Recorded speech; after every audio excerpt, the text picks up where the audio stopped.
اور اب یہاں رسول کی جگہ ہے حسین اور علی کی جگہ ہے علی. وہ دادا تھے جو علی تھے اور یہ پوتا ہے جو علی ہے، اور وہ جسے آپ علی اکبر کہتے ہیں.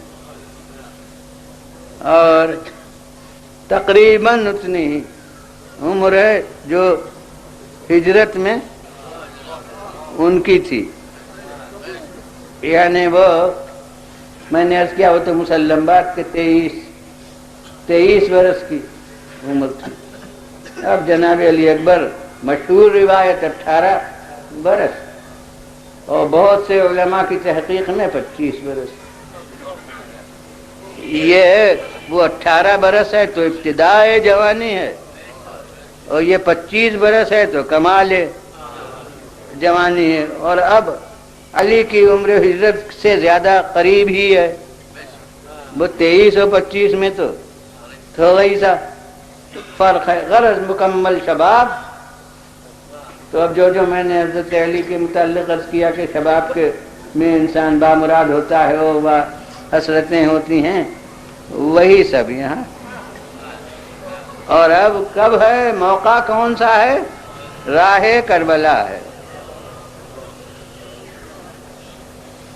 اور بعض چیزیں ابھی نہیں بیان کرتے، کسی ایک موقع سے سمجھ میں پوری واقعہ اس کے پہلے کے بھی باتیں آ دیتے ہیں کہ اب اس روایت سے محسوس یہ ہوتا ہے کہ راہ کربلا میں یہ باپ کے پاس ہی پاس رہتے تھے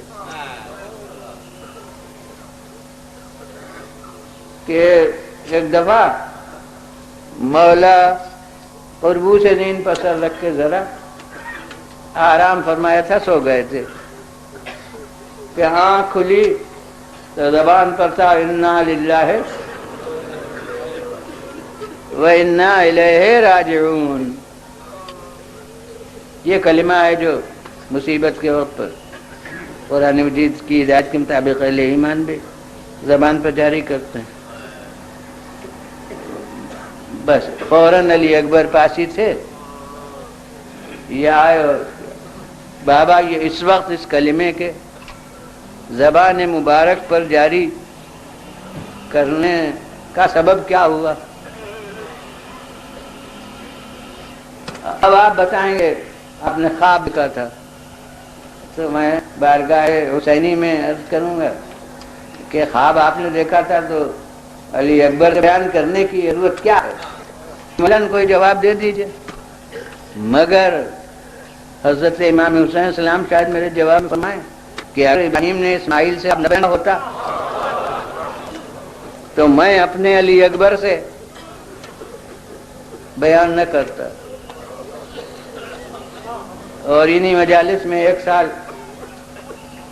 آیا ابتلا موضوع رہا ہے تو اس میں شاید میں نے عرض کیا ہو کہ کیوں ابراہیم نے اسماعیل سے خواب بیان کیا. اگر اسماعیل سے خواب بیان نہ کرتے تو قربانی فقط کارنامہ ابراہیم ہوتی، کارنامہ اسماعیل نہ ہوتی.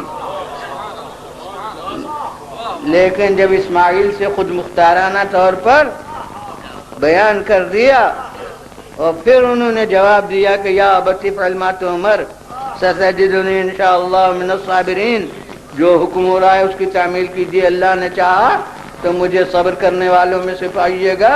تو اب کارنامہ دونوں کا ہو گیا، باپ کا بھی اور بیٹے کا بھی. ویسے ہی حضرت امام حسین السلام اگر خواب جو دیکھا تھا اسے بیان نہ کرتے علی اکبر سے تو اس کے معنی یہ ہے کہ علی اکبر وہ اسماعیل کی طرح سے قبل سے اپنے عزم کو ظاہر نہ کر سکتے. اب وقت پر مصیبت آتی تو لوگ کہتے کہ وہ تو اتفاقی ہنگامی ایک صورتحال تھی جو پیدا ہو گئی. تو اب مولا وہ خلیل کربلا ہوتے ہوئے اپنے ذبیح سے اس خواب کو بیان فرما دیتے ہیں.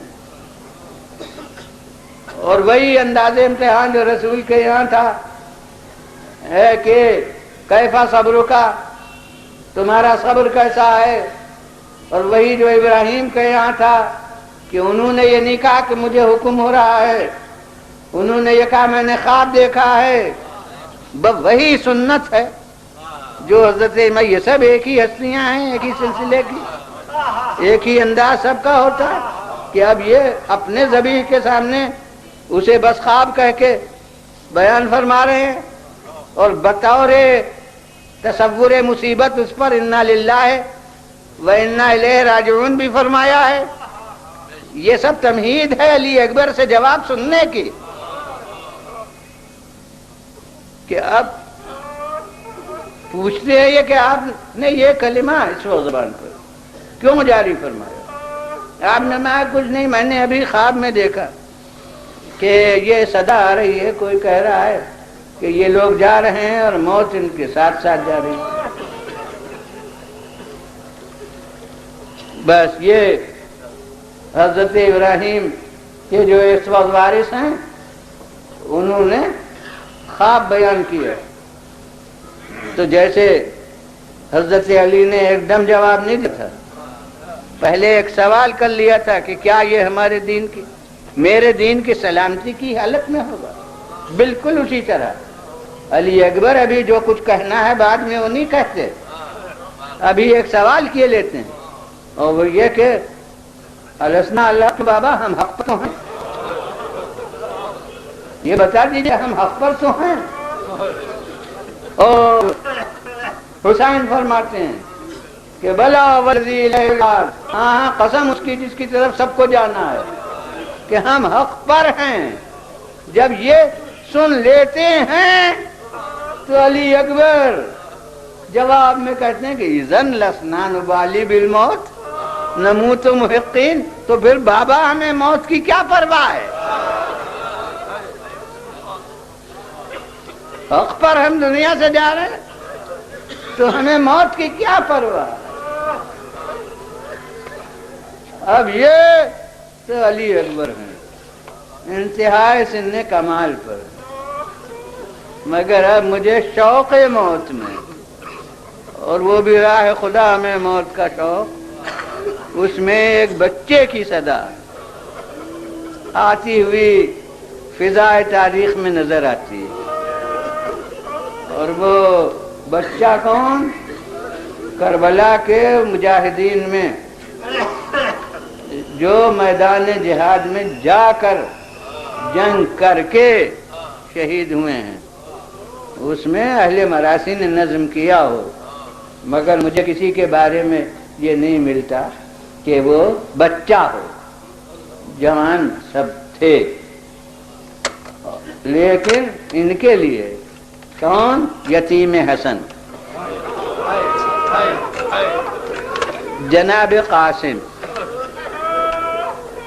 ان کے لیے صراحت ہے کہ لم یبلغ الحلم، یہ حد بلوغ تک نہیں پہنچے تھے، اور مجھے معلوم ہے کہ شریعت اسلام میں 15 برس کی عمر میں بلوغ ہوتا ہے، اس کے معنی ہے کہ 15 برس کی عمر نہیں تھی، چونکہ امام حسن علیہ السلام کی وفات سے کربلا کے واقعے تک 10 برس کا فاصلہ ہے، اس لیے آپ کا کوئی فرزند اس سے کم تو ہو نہیں سکتا۔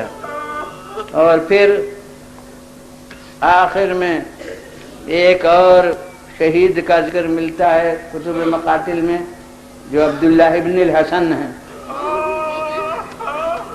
اور ان کے صورتحال سے ظاہر ہے کہ وہ جناب قاسم سے چھوٹے تھے، تو اس لیے اندازہ یہ ہوتا ہے کہ ان کی عمر تقریباً 13 برس کی کربلا میں تھی، مگر آثار کمسنی اتنے تھے کہ جب مدینے سے چلے ہیں تو بیویوں کے ساتھ محمل میں بٹھا دیے گئے تھے، ان کو کوئی مرکب سواری کے لیے نہیں دیا گیا تھا۔ میں کہتا ہوں کہ یہ حسرت تو کربلا میں پوری ہوئی کہ شاید وہ پہلی سواری تھی جو لے کر منزل شہادت تک گئی، اور ایک اور کم سنی کے تقاضے سے یہ ہو گیا کہ جو میدان جنگ میں گیا اس کے جسم پر زرہ تھی، مگر قاسم میدان جنگ میں گئے تو ایک کرتا پہنے ہوئے تھے۔ یہاں ہمارے بعض اکابر علماء نے یہ سوال اٹھائے ممبر پر، وہ ذاکری فرماتے تھے، انہوں نے کہا کہ میں مولا سے عرض کروں گا کہ بھتیجے کو بھیجا تھا تو زرہ تو پہنا دی ہوتی، تو امام جواب میں فرمائیں گے کہ عرب میں اس عمر کے بچے جنگ کہاں کرتے ہیں جو زرہ تیار ہوتی ہو اس عمر کے بچوں کے لیے، تو میں زرہ کہاں سے لاتا؟ تو غرض ایسے کم سن ہے۔ اور چرچا واقعہ کربلا کا تو گھر میں برابر رہتا ہی تھا، اور جب رسول اطلاع دے چکے تھے اپنے دور میں تو اب گھر والوں کے لیے یہ راز کہاں تھا؟ تو جب چرچا ہوتا تھا تو اب غور فرمائیے کہ خاندان رسالت کا بچہ ہے، جانتا ہے کہ عمر کی قید ہے جہاد اسلامی میں۔ ہاں ایک غلط فہمی دور کر دوں کہ زیادتی عمر کی قید نہیں ہے، مگر اس طرف کمی کی حد میں قید ہے۔ بہت سے بچے جوش میں بدر میں آنا چاہتے تھے، احد میں آنا چاہتے تھے، حالات صحابہ میں ہے کہ رسول واپس دیتے تھے کہ یہ ابھی بچہ ہے، ابھی یہ اس لائق نہیں ہے کہ اس کو جہاد میں لایا جائے، تو عمر کی قید ہے۔ تو قاسم چونکہ کم سن تھے اس لیے نہ جانے کب کب ان کو فکر ہوتی تھی کہ کہیں میری کم سنی میری بدنصیبی کا باعث نہ ہو جائے۔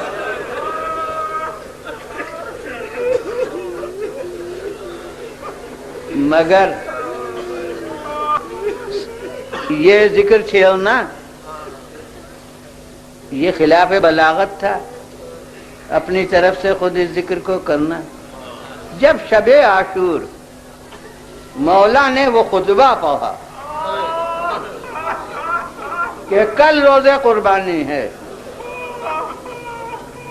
اور جسے میرا ساتھ چھوڑ کر جانا ہو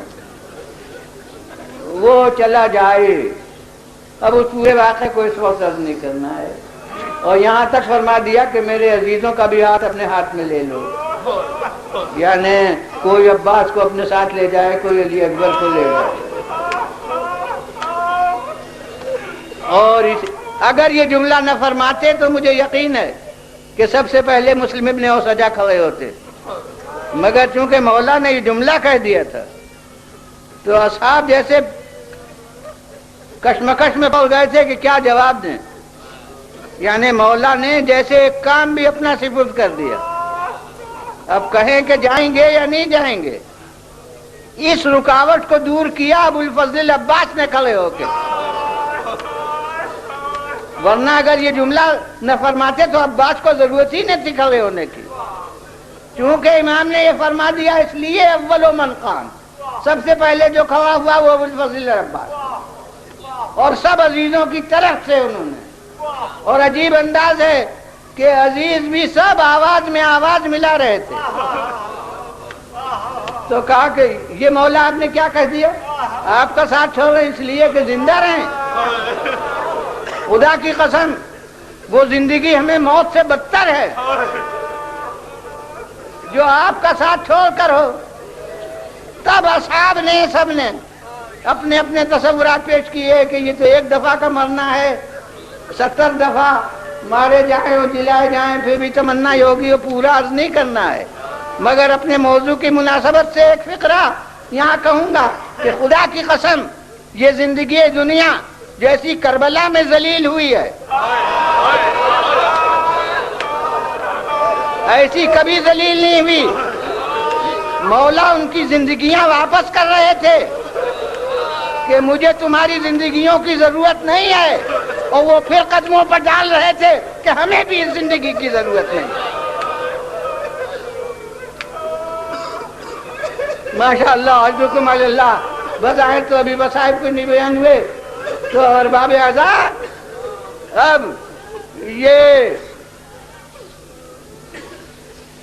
جب ذکر ہو چکا تو اب جیسے بات وہ چھل گئی. تو اب عباس نے کچھ نہیں پوچھا, وہ خود پیشکش کر چکے کہ ہم نہیں ساتھ چھوڑیں گے. علی اکبر نے نہیں پوچھا, مگر اب قاسم کھڑے ہو گئے. اب جیسے مدت کا جو اپنا تردد تھا اس کے دور کرنے کا موقع مل گیا, اور انہوں نے پوچھا کہ یا اے چچا, کل یہ سعادت ہمیں بھی نصیب ہوگی.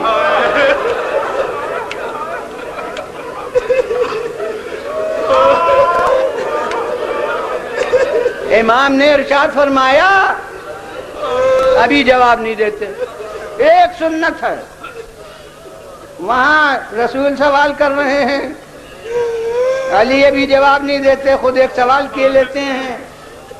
وہاں امام حسین سلام ذکر فرماتے ہیں اور علی اکبر ابھی نہیں کہتے کچھ, خود ایک سوال کیے لیتے ہیں. یہاں ذرا عکس ہے اس کا کہ قاسم ایک سوال کر رہے ہیں اور مولا ابھی جواب نہیں دیتے, خود ایک سوال کیے لیتے ہیں, اور وہ بالکل میرے موضوع سے مطابق ہے. انہوں نے پوچھا کہ کل سعادت ہمیں بھی ملے گی, مولا ابھی جواب نہیں دیتے کہ کوئی یہ نہ سمجھے کہ بچہ ابھی اصل نوعیت کو سمجھا نہیں ہے. کم سنی میں ایک بات پوچھ لی ہے تو ابھی جواب نہیں دیتے. مولا سوال کیے لیتے ہیں کہ یا بنیا کیف الموت عندک, اے بیٹا یہ تو بتاؤ کہ موت تمہارے نزدیک کیسی چیز ہے. تمہارے نزدیک موت کیسی چیز ہے. لیجئے امام کا سوال ہے اور امتحانی ہے. خدا کی قسم فلاسفہ کا کلام ہم نے دیکھا, مگر یہ حقیقت جو قاسم نے بتائی ہے یہ فلاسفہ کے کلام میں نہیں ملی. ہاں اب آپ بھی میرے ساتھ غور کر لیجئے گا کہ قاسم کے جواب سے کمسنی ٹپک رہی ہے. کوئی بولا یہ جواب نہیں موضوع ہے اس پر, مگر حقیقت وہ بتائی ہے جو فلسفیوں نے نہیں بتائی. کسی نے موت کا مزہ نہیں بتایا, اور جس نے بھی بتایا ہے وہ تلخ بتایا ہے. لیکن مولا نے جو جواب دیا بالکل کمسنی میں ڈوبا ہوا جواب کہ قاسم کہتے ہیں یا امی اعلی من العسل. ارے اے چچا وہ تو شہد سے زیادہ میٹھی تھی. بس ارباب اعضاء پتا چل گیا کہ شہزادے کو شہد بہت پسند تھا.